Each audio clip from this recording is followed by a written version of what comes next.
Let's get started with our first news. Jon Jones reacts to Israel Adesanya footage. Israel recently shared a clip on social media that quickly went viral. In the video, he can be seen bungee jumping off a platform, a heart-pounding, high-adrenaline activity that isn't for the faint of heart. But what truly grabbed fans' attention was how he managed to hold on to his phone and record himself during the entire freefall. It takes incredible coordination and nerves of steel to do something like that, and Israel pulled it off effortlessly. The video sparked a lot of reactions across the MMA world, including a notable comment from former UFC light heavyweight champion Jon Jones. Jon, who rarely comments on other fighters' social media posts unless something truly catches his eye, left a short but humorous comment that said, "Good hanging on to that phone." The comment was lighthearted, but fans took it as a subtle sign of mutual respect between the two fighters. Two of the most elite names in modern UFC history, bar Rob DeVales, also chimed in, clearly blown away by the stunt. He dropped a one-word reaction that summed up what many were thinking: crazy! The reactions didn't stop there. Dana White and Jon Jones have also reportedly exchanged thoughts behind the scenes about the clip, though nothing has been officially confirmed yet. Still, the moment has sparked conversations among fans about the athleticism, fearlessness, and showmanship of Adesanya, traits that have defined his career both inside and outside the Octagon. Whether you love him or hate him, there's no denying that Israel knows how to command attention. His bungee jump video was yet another reminder of how much he embraces life's thrills and isn't afraid to take risks, both in the cage and in his daily adventures. Stay tuned, because if this is the kind of content fighters are putting out during their off time, you never know what's coming next. Moving on to the second news, UFC coach praises Islam Makhachev. When Islam Makhachev first entered the UFC back in 2015, most people knew him as a submission specialist. Out of his first 7 wins, 5 came by way of submission. His grappling, inspired by the legendary Dagestani wrestling system and honed under the watchful eye of his coach Javier Mendez at AKA, was already world class. But what's impressed fans and coaches alike is how much he's evolved over the years. Islam has gone from being a dominant ground fighter to becoming one of the most well-rounded athletes in the entire sport. His performance against Alexander Volkanovski was the perfect example of that evolution. Not only did he beat one of the toughest and most durable champions in UFC history, but he also finished him in a way that no one had ever done before. That wasn't just a win, it was a statement. Javier Mendez, who has coached some of the best fighters in the world, including former champions like Khabib Nurmagomedov and Cain Velasquez, had high praise for Islam in a recent episode of his Javier and Mo podcast. According to Mendez, Islam isn't just dominating the lightweight division, he's approaching a level of complete MMA mastery that only a few fighters in history have reached. He said, "I've been saying he's the most well-rounded fighter in the lightweight division. The reason why I don't go all the way and say overall is only because of Demetrius. I think Demetrius is unbelievable. Jon Jones is another unbelievable, well-rounded guy. But in the lightweight division, I can easily say Islam.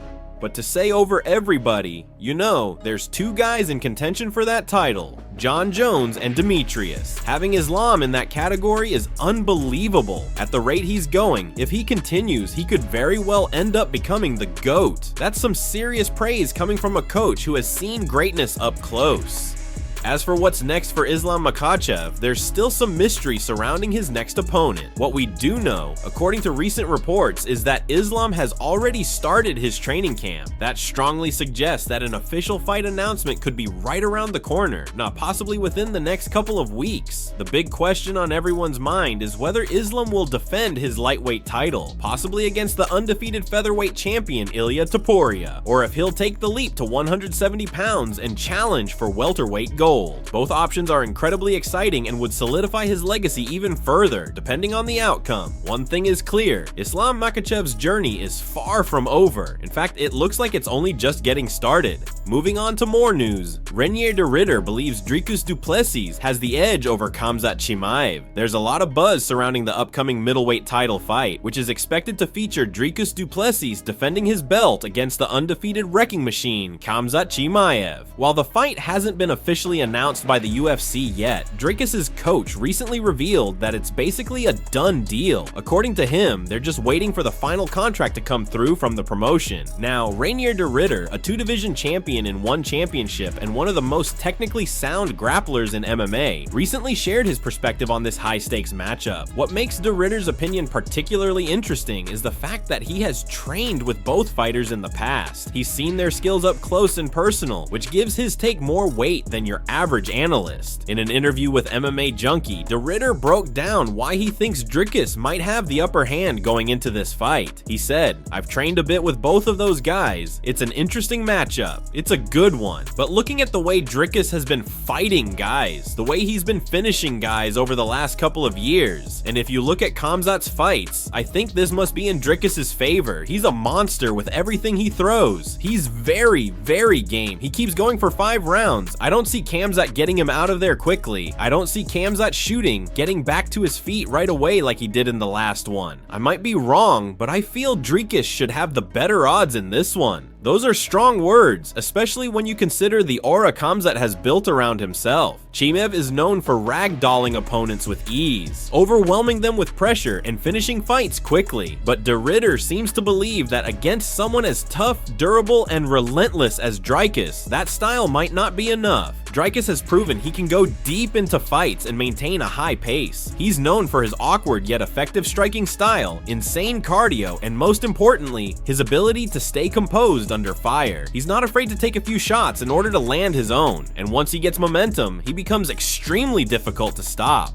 Meanwhile, Khamzat's last performance, a decision win over Kamaru Usman, left some questions. While he started strong, he appeared to slow down as the fight went on. If that same version of Khamzat shows up against someone like Drakkar, things could get very dangerous for him. Until the UFC makes it official, all we can do is speculate. But if Reinier de Ridder's words are any indication, fans should expect a VR between 2 top-tier middleweights. Next up, Alex Pereira's next UFC fight date may have been leaked. It looks like fans might not have to wait long to see Alex Pereira step back into the Octagon. His next fight could be happening sooner than expected. Earlier this month, light heavyweight contender Magomed Ankalaev dropped a major hint, teasing that a rematch with Pereira was likely going down this summer. And not just anywhere, but in the city of Chicago. At the time, it seemed like just another speculative post-fight tease. Since then, fans have been left in the dark with no official confirmation from the UFC or its president Dana White. But now, new information is pointing to that rematch actually being locked in. On this week's episode of the MMA Hour with Ariel Helwani, the topic of Pereira's next fight came up, and Helwani may have accidentally let the cat out of the bag.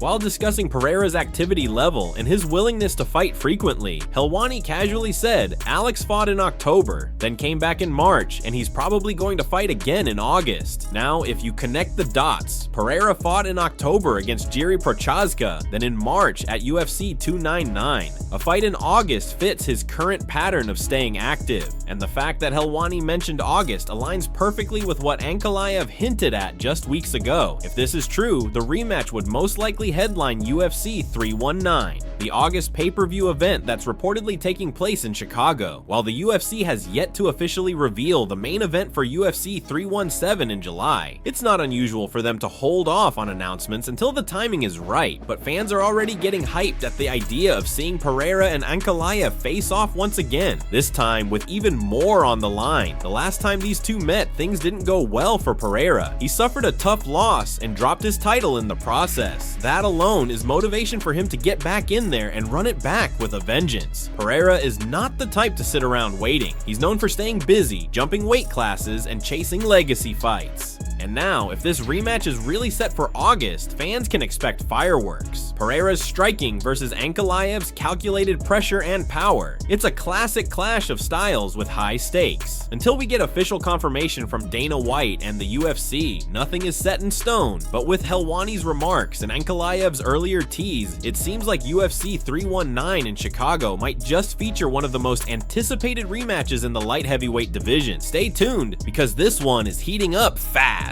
Moving on to another story, Michael Bisping reacts to the Francis Ngannou tragic accident. Former UFC champion and current analyst Michael Bisping has shared his thoughts on the heartbreaking news involving heavyweight fighter Francis Ngannou. For those who haven't heard, reports have surfaced that Ngannou was allegedly involved in a fatal road accident in his homeland of Cameroon. According to initial reports, the incident occurred in the Omnisports district of Yaoundé. A 17-year-old girl tragically lost her life after being struck by a motorcycle that Ngannou was allegedly riding at the time of the collision. While details surrounding the incident remain unclear and conflicting, the loss of life has left the MMA community in shock. On a recent episode of his podcast, Believe You Me, Michael Bisping reacted to the news and expressed deep sadness over the entire situation. He said, "Yeah, man, it's awful. A 17-year-old girl, it's just heartbreaking. Some reports are saying Francis was on the motorcycle. Others are still vague. I was looking online just before while I was in the sauna actually when Harrington texted me. I couldn't believe it. The signal was kind of spotty, but I saw enough to know something terrible had happened."